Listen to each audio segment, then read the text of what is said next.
Well, hello, and thank you for this interview.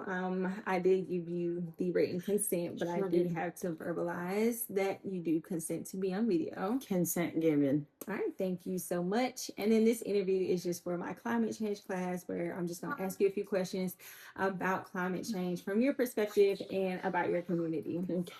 So, what is your name and how would you describe yourself? Okay. My name is Olivia.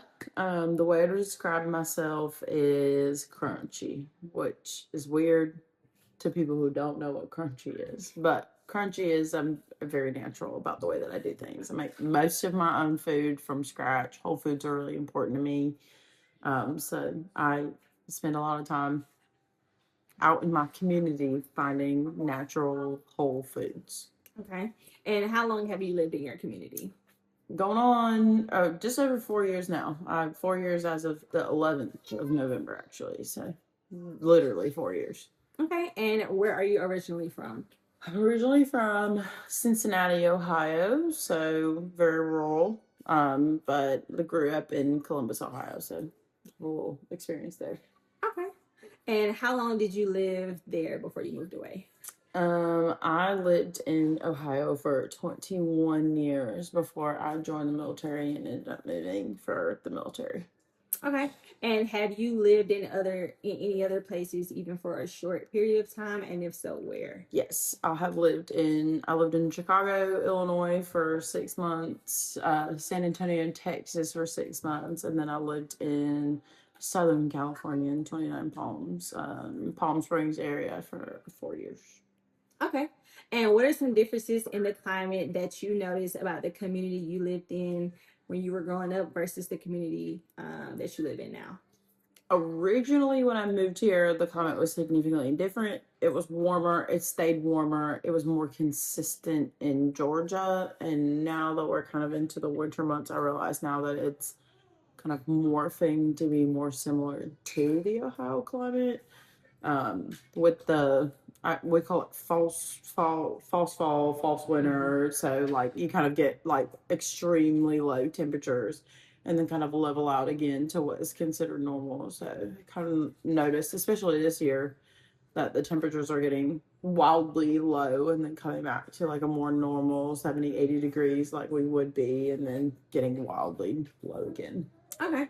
And what environmental changes have you noticed here since living here? Like from the beginning of you living here until now? I definitely just from when I first moved here, like it was a little bit more consistent. So like when we moved into the winter months, we knew when it was going to get colder. There was a time frame when we knew it was going to get colder. We knew that like in March it was going to freeze over, and like obviously we haven't made it to March yet, but like the weather itself has kind of been a little bit more sporadic than anything. Okay. And are the changes you've noticed living here something you experienced in the other communities you've lived in? Yes. So the more wild weather is very consistent with what I had in Ohio.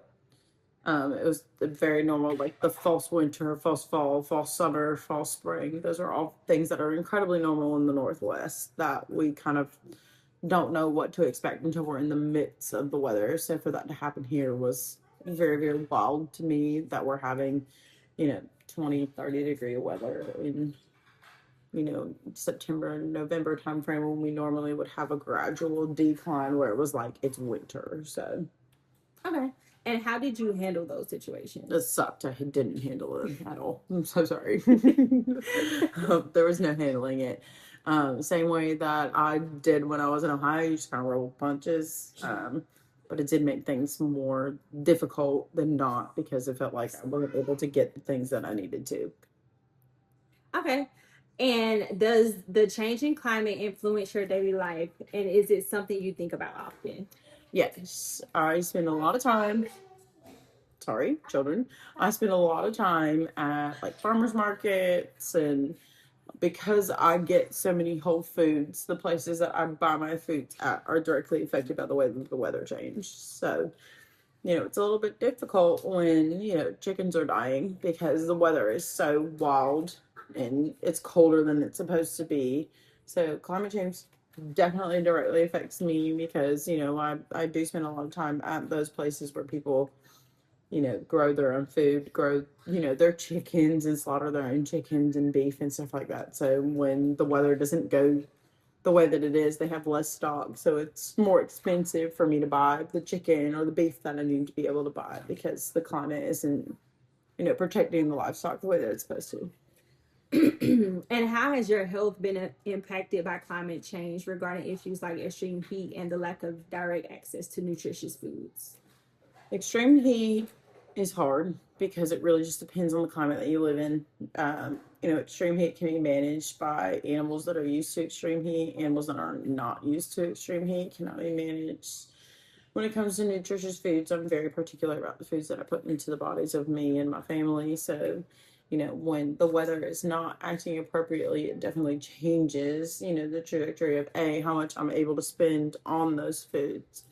So where I normally would be able to get, 10 pounds of chicken, I'm only able to get 8 pounds of chicken just because of the price of it alone. So it does directly affect what I can feed my family. And I'm not the kind of person to be able to go to a grocery store and just buy the chicken there because I'm not sure where it comes from or what kind of antibiotics they're fed on a daily basis. Okay. And what does the process look like on a day when you have to go to the farmer's market? It's a lot. Where we are at in Macon, Georgia, there is not a readily available source of farm fresh chicken. So if we are completely out of farm fresh chicken, I have to drive all the way to Atlanta to be able to get that particular need of mine. So we tend to drive to Atlanta and spend a good chunk of money on about 50 pounds of chicken in order to be able to make sure that we don't have to go back to Atlanta. So we do spend a lot of money up front to get that. And how often would you have to travel to different markets just to get what you need? Very often. We are in the South, so there are a lot of farms, there are a lot of things we need, but it's not always in abundance. So, oh, sorry, we have to go to, I'm so sorry. We do end up having to go to Atlanta quite often to be able to find some of the particular fruits or vegetables that we need because it's not readily available in the town that we live in. So we do allocate to like every 2 to 4 weeks that we do have to travel to Atlanta to be able to get those things. And if you couldn't travel or access these places for the food that you need, what would life look like for you and your family? If I couldn't travel? Yeah, if you couldn't. No. No. There's just, we would be on, first of all, the budget that we would have to spend on chicken would be so much higher because we would be going so much more often and because we're not able to get the quality chicken that we get in like the Atlanta market. And because of how much chicken is available, we would be spending probably double the amount of money that we do now just because we can't get what we actually need and what our bodies need and are used to from this particular market. So it would probably double, if not triple, the amount of money that we have to spend every single month. And how does food insecurity within your community affect other parts of your life? For me, I have a hard time because I think I do live my life significantly differently than a lot of people do. So the whole food aspect makes it difficult because not a lot of other people are living the whole food aspect, which makes it not in much of a demand, which means that the price is higher when you go to get it. On a daily basis, that changes, every single day. The price is different for the chicken, the price is different for the fruits and the vegetables. So it really does kind of directly impact me when something's wrong with the earth and how things are being processed and the foods that are being created. Then it does very much directly affect me. And what changes would you like to see in your community to address climate change and improve health for all people? I think our particular community has a heavy reliance on landfills. I do not see a lot of recycling that comes from our particular where we live. In Macon, recycling isn't a big deal. The landfills, there's quite a bit of them and they are frequented. We just don't have the bandwidth for recycling. It costs a lot of money to recycle. I think that's the other thing that people have an issue with. So I think if recycling was more accessible to people, that it would cause a lot more people to do so. But at this point, it's all ending up in the landfill because we just don't have the bandwidth to be able to do it in Macon. Okay. And I'm learning about how health and climate change intersect. And is there anything else you think I should know?